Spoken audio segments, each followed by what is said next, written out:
Tak Zero Waste je životní styl, ve kterém se snažíme co nejvíce minimalizovat odpad.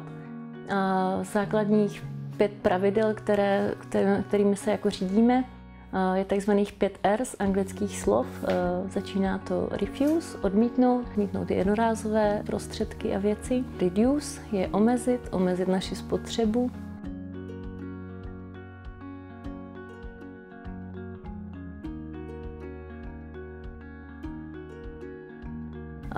Reuse je znovu použít, recycle je zrecyklovat a na úplně posledním místě je rot, to je zkompostovat. Takže ideální je, když tím celým procesem prochází věci, které na konci skončí v kompostu a stane se z nich zase hlína, zase půda, zase příroda. Je důležité si uvědomit, že recyklace je fajn, ale pořád je tam potřeba hromada zdrojů a prostředků a hromada energie na to, aby se z nějakého odpadu vyrobilo zase něco dalšího a smysluplného. Takže cílem Zero Waste je předcházet tomu vzniku odpadu a namísto recyklace vlastně vůbec nic nevytvářet.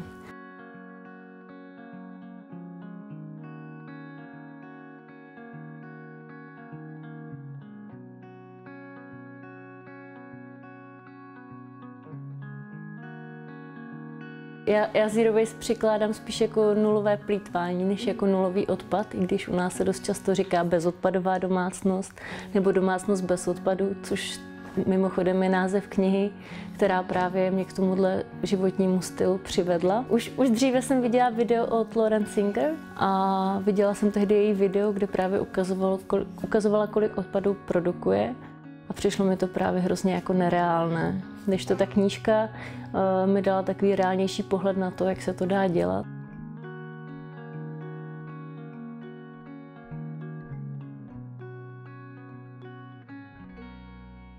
Tak když jsem si vlastně přečetla tu knížku, tak mě to hodně nadchlo a říkala jsem si, že bych tu domácnost určitě chtěla změnit, že bych chtěla produkovat méně odpadu. K tomu jsem si zvolila takový prostředek, že jsem začala psát blog. A zvolila jsem si, že každý den udělám jeden krok na této cestě, protože změnit to od základu ze dne na den by mohlo být vyčerpávající, nemožné a dost demotivující. Takže jsem si říkala, že každý den jeden malý krok bude taková jako akorát tempo na to, aby jsme si zvykli všichni v domácnosti. Když jsem vlastně začala hledat cesty, jak nakupovat, protože samozřejmě jsem chápala, že chci nakupovat bez obalu, ale vlastně jsem vůbec nevěděla kde. Tak jsem si říkala, že by bylo fajn mít mapu, na kterou si zadám daný sortiment, který jako potřebuju a tam mi vyjede vlastně, co hledám. Takže jsem rozjela mapu a dala jsem to na stránku reduka.cz, kde jsem primárně udělala to vyhledávání podle sortimentu. A kdykoliv jsem našla nějaký obchod, kde mi vyšli vstříc, tak jsem ho tam vlastně přidávala. Takže jsem začala třeba ve své oblíbené zdravé výživě nakupovat máslo bez obalu, protože prodávali máslo na váhu a přinesla jsem si vlastní krabičku.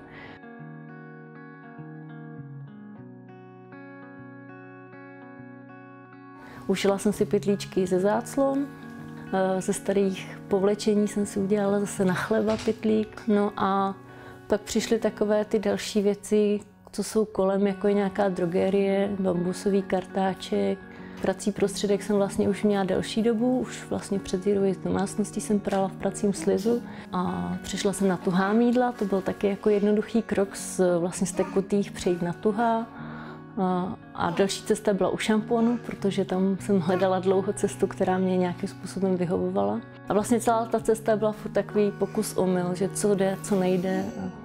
Bylo to takové hledání. Třeba čistící prostředky, které teď používám, je ocet a soda, což stojí fakt pár kaček. Oproti jako tomu, když mám prostředek na mytí oken, prostředek na vanu, prostředek na sporák, prostředek na všechno. Že? Takže ty peníze jako utíkají jiným směrem, když člověk žije jako jinak, než... Potom mě nevadí dát více za potraviny, protože šetřím zase na jiných místech. Musím říct, že největší rozdíl, který asi jako vnímám, je ten, že mi běžně dostupné prostředky smrdí. Jakože klasické tekuté mýdlo, jakékoliv běžné značky, tak mě prostě smrdí. Prací prostředky mi smrdí, že se mě mnohem, bych řekla, zintenzivnil čich.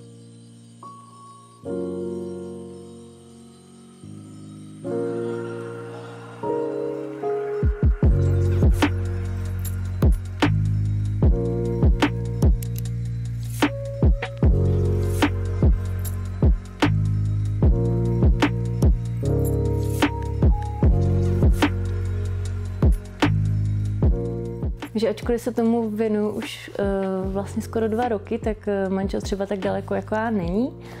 Hlavně kvůli tomu, že je to hodně náročné na čas z hlediska přípravy. Třeba když chci jít nakoupit, tak musím mít s sebou samozřejmě něco, do čeho ty věci dám, což vyžaduje to, aby ta příprava proběhla už ráno, nikoliv po práci si vzpomenout, že jdu nakoupit. A tak doma často jako volíme alternativy a nechávám ho žít svým vlastním životem, že má svůj vlastní šampon a své vlastní mýdlo a dělá si to tak, jak jako chce a netlačím ho do ničeho a on si postupnou cestou jako zvyká a to, co se mu, jako to, co si vezme za své, tak si vezme a třeba s pytlíčkama potom už jde nakoupit taky.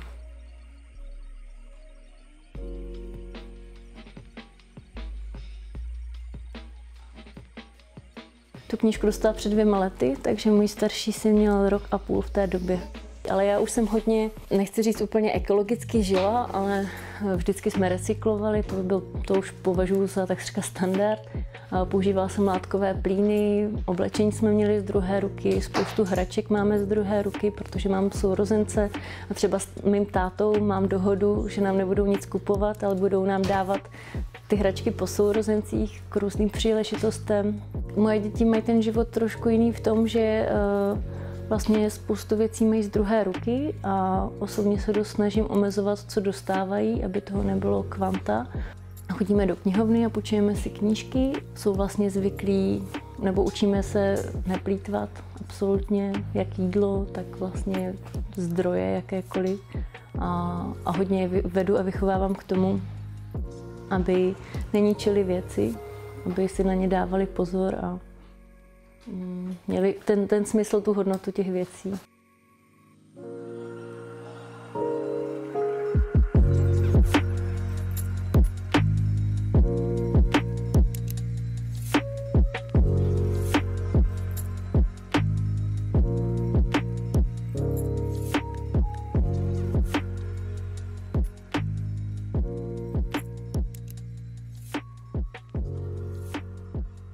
Máme štěstí, že máme vlastní zahrádku, na které máme vlastní venkovní kompostér a udělali jsme si tam i záhonek, na kterém pěstujeme nějakou zeleninu a že aspoň jako částečně chceme být soběstační, když jako na úplnou soběstačnost to není, protože to je opravdu maličkatá zahrádka.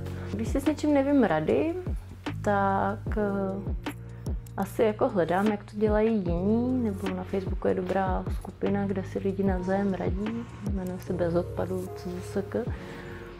A většinou těch věcí ani není tak moc, že by člověk nevěděl, jak to změnit, spíš donutit se to třeba změnit.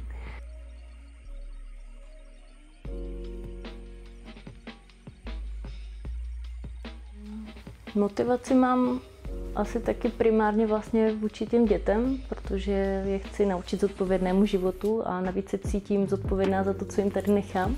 To je vlastně ten důvod, proč se snažím vést i k přípravě spoustu věcí, že se doma vaří, že se doma peče, že doma vyrábíme nějaké hračky a nemusíme všechno koupit v obchodě.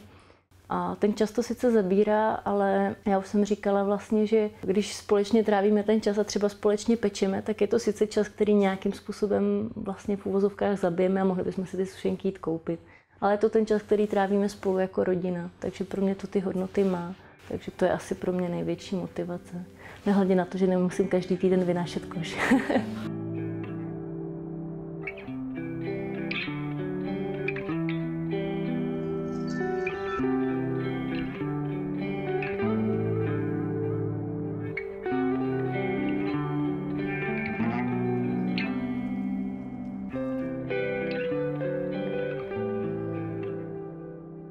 Já myslím, že každý člověk má svoji hodnotu a místo a vlastně když začneme tady sami u sebe, tak jednak teď jsme se dozvěděli, že 500 kg ročně vyprodukuje průměrný občan. Já jsem si spočítala náš odpad směsný, který vyhazujeme zhruba 15 kg na osobu ročně, což je poměrně jako viditelný výsledek. Ona každá kapka v moři tvoří moře. Takže být i malou kapkou v moři má pořád smysl.